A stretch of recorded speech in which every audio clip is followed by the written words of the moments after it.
Hey, how are you doing?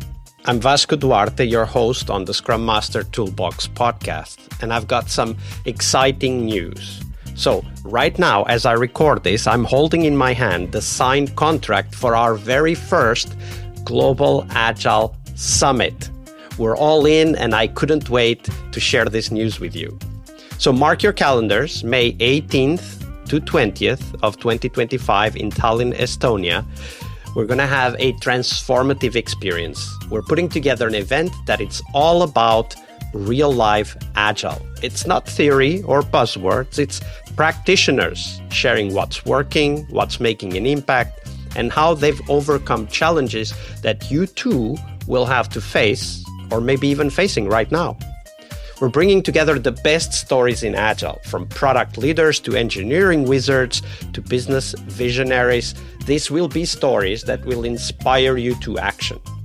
This isn't just another conference. It's a chance to connect with the people that are shaping the future of Agile. And here's the best part. Right now, we're in our super early bird phase. And that means you can grab tickets at just 25% of the final price.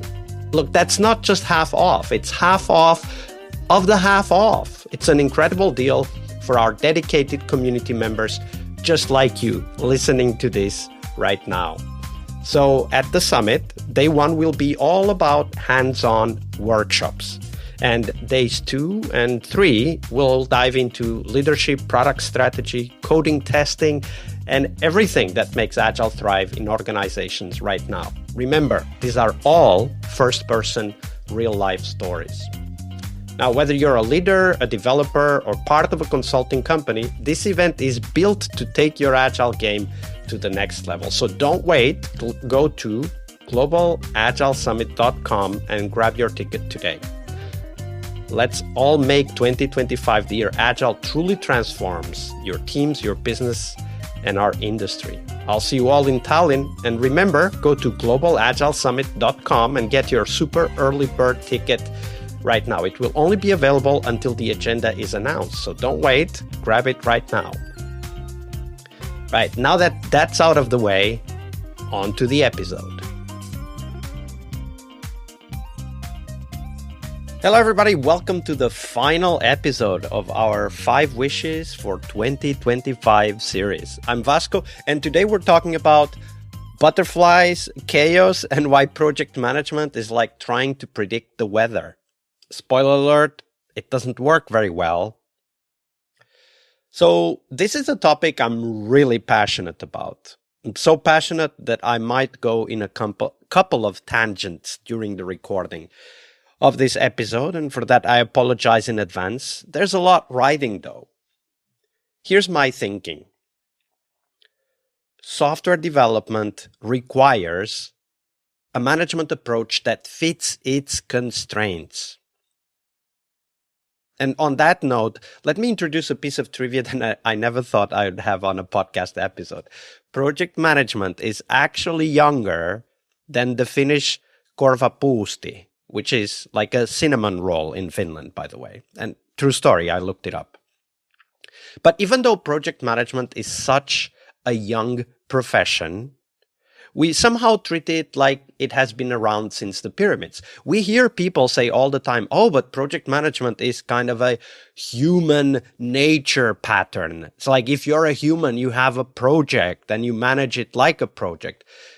I wonder if these people really think that way. I shudder to think what their real life would look like if you lived with them. I mean, can you imagine looking at everything as a project? That might be hard.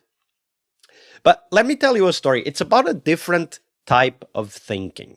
So bear with me for a second as I explain this story. There was this guy named Edward Lorenz.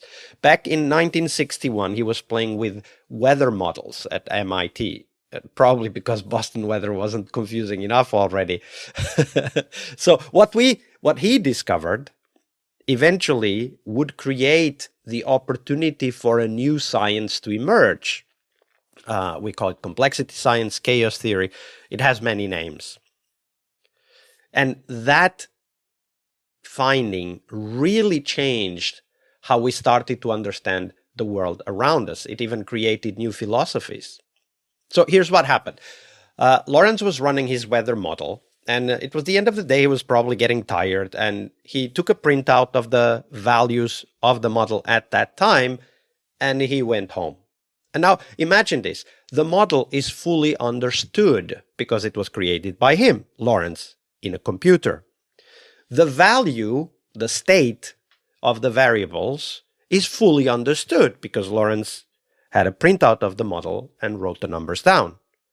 But when he came back the next day and he restarted the model with the same numbers, he noticed a huge pattern of deviation. Like, in the beginning, the model kind of behaved almost the same, but then suddenly found another state and started to deviate from the previous day's results. And of course, Edward Lorenz thought this was a bug, investigated it, I'm sure, but eventually came to the conclusion that what had happened was that while the computer was storing the variable in with 6 decimal places, it only printed it out with 3 decimal places. I mean, we're talking about a difference that is smaller than 0.0000, that's 3 zeros, 1. That difference is so small that there's no weather instrument, at least there wasn't at the time, that could be that precise. So imagine you have a model and the inherent precision that the model needs to behave predictably isn't available, right? Think about that. Now, you might be thinking, okay, but what does this weather model have to do with software? That's a fair question. Let me get back on track with this. Well, here's the idea. Imagine that a product owner says, hey, just make this tiny change.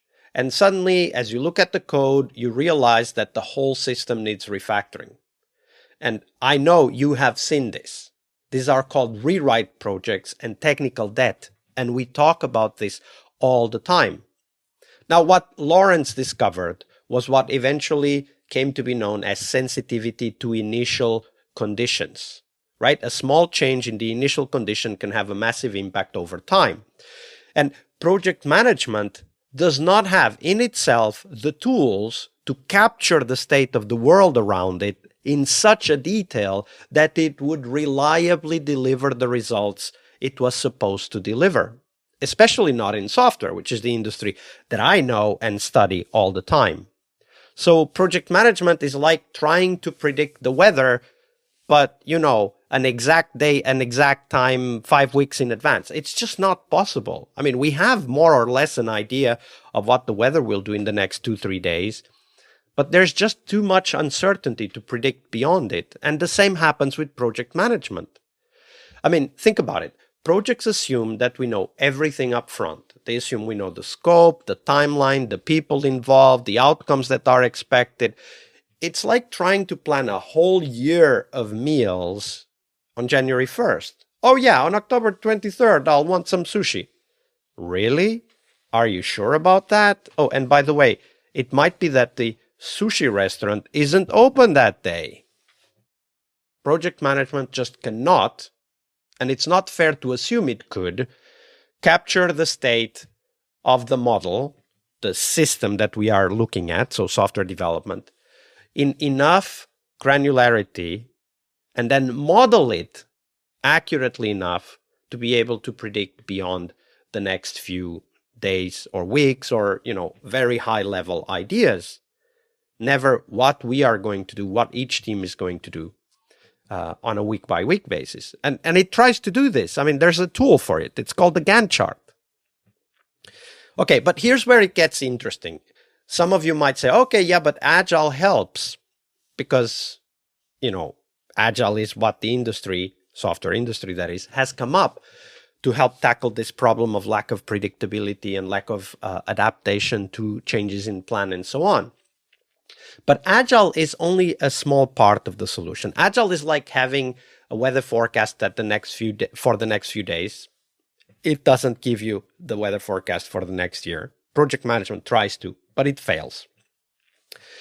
But, and this is a big but, Very often we end up having Agile used like project management, just disguised, right? It's like trying to plan everything, trying to detail everything that needs to be done, and then we just slap Scrum on top of it and hope it's Agile.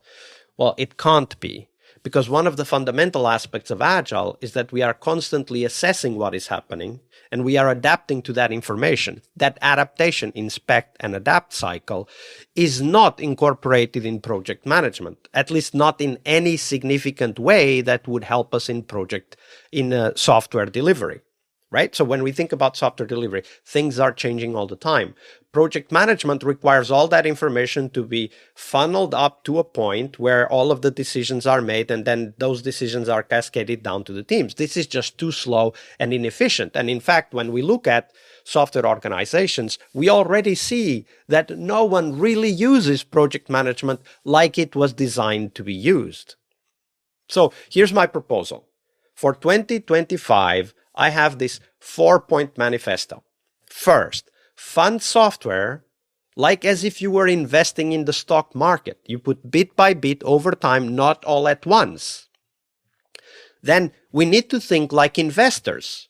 As we put money into the stock market, for example, into a feature or a delivery or an epic, we evaluate as we gather more information if that epic or feature is likely to deliver the value we expect.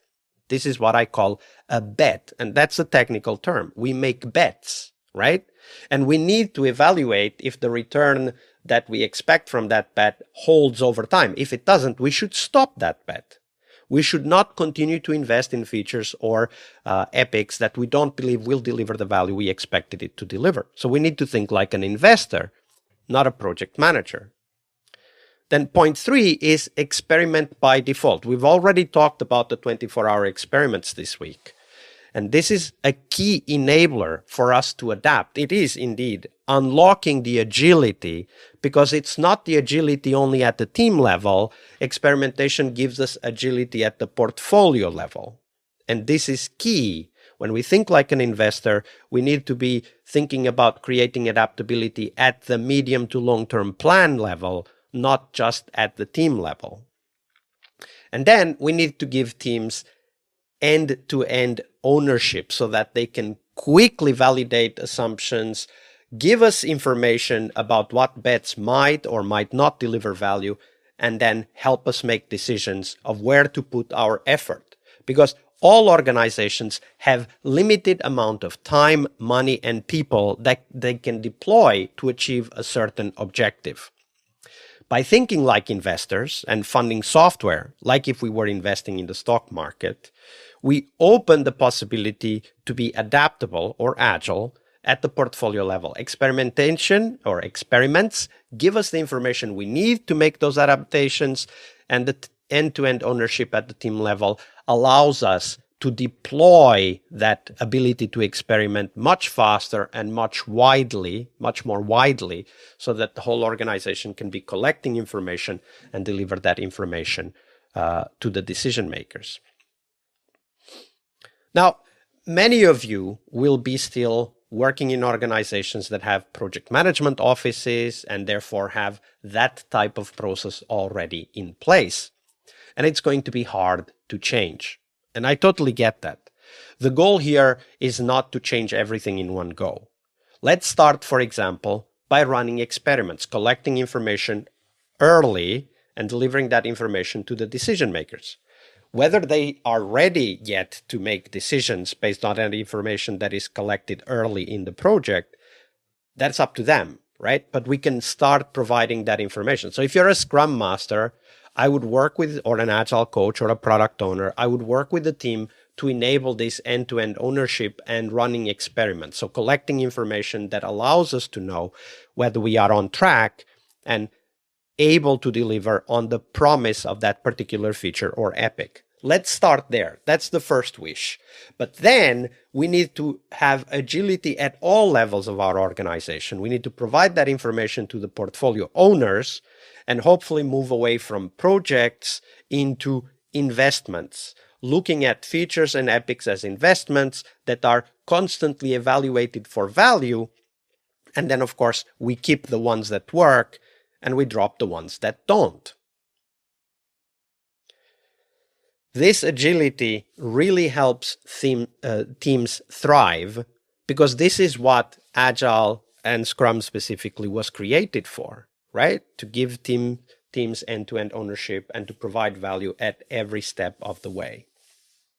And there are quite a few organizations already working this way. We're negotiating with some of the people that might be coming to the Global Agile Summit in 2025, and some of the stories will for sure be about how organizations are looking at their software development much more like an investment rather than project management. If you want to know more about these stories, you can join us at the Global Agile Summit 2025. That will be in Tallinn, Estonia. Check out the super early bird tickets that are currently available during Christmas and early January at globalagilesummit.com and get a 75% discount. This is it. Once we announce the agenda, that discount will be gone. So make sure you check out globalagilesummit.com and get those tickets now. So remember, butterflies don't follow project plans, and neither does software development. That's why Agile emerged as an approach in the first place. All right, so this wraps our 5 wishes for 2025 series. Thank you for joining me on this journey. I hope to have inspired you to do something different when you go back to work in the new years. And let's make sure that 2025 is the year where we move our industry forward. So stay agile, my friends, and I'll see you all in Tallinn. We really hope you liked our show. And if you did, why not rate this podcast on Stitcher or iTunes? Share this podcast and let other Scrum Masters know about this valuable resource for their work. Remember that sharing is caring.